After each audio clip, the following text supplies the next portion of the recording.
Former British Prime Minister Tony Blair has a new job teaching a course on faith and globalization at Yale University. We also want to get his take in the credit crisis rattling financial markets around the world. He joins us from New Haven, Connecticut. Good morning, sir. Good morning. This has been a tumultuous week for world markets. What do you think needs to happen to stabilize the situation?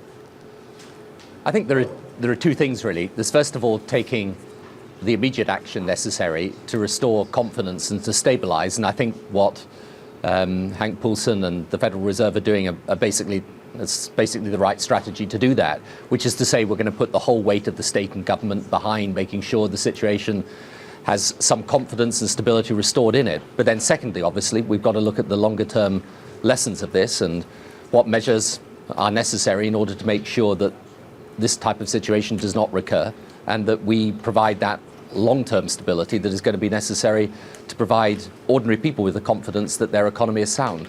Do you think that long-term, looking at long-term wise, what needs to change is we, as voters here in America, need to make a change this November in our election and change the policies that this government has? Well, I think if you don't mind, Julie, I think your election's a matter for you, not for me. But I think, everyone around the world is trying to deal with this, and there are no rules for policymakers in this situation. There's no guidebook that tells you what to do.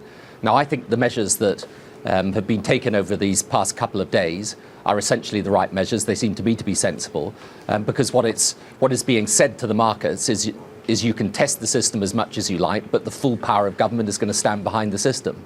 And then, of course, as you say, we've got to then work out what is the best way to provide some hope and security for ordinary families and ordinary people who are affected by a crisis they had nothing to do with creating. Let's talk about your new job, which you're beginning today. You're teaching a course at Yale University on faith and globalization. Why? Because what's happening in our world today, indeed, as you can see from the turmoil in the financial markets, is that globalization is pushing everyone together. The world is becoming one global community. If in these circumstances religious faith becomes a means of pulling people apart, of dividing people, then it will be a very dangerous thing. On the other hand, if faith can be part of shaping the values of globalization and teaching us to exist peacefully alongside each other with different cultures and different faiths, then faith can play a very important and progressive part in the 21st century.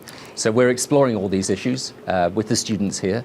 We'll be doing a whole lot of new research. We'll be trying to find out what people think about faith in different parts of the world and how people can get along and live together despite their differences. Former British Prime Minister Tony Blair, thank you and good luck at your new job. Thank you.